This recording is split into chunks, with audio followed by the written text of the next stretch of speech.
Assalamualaikum. I am Luella Kalay Nikilan, hiyas sa Bangsa Tausug. And ni-join ko ani nga pageant not just to fulfill my dream but also to represent the rich cultural tapestry of my tribe. Yes. So yung advocacy mga buhaton niya will become an ambassadors of Davao City as yes sa Kadayawan 2026. My advocacy is entitled Harmonies of Heritage,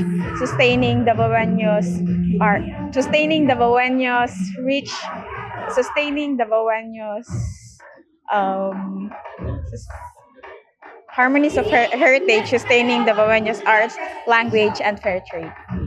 So, sa kamahinungdan nun nga dapat i-preserve ang atong culture especially sa matag bangsa nga atong tagaan ng higayon if ever na mapasa na to sa atong atong future generations.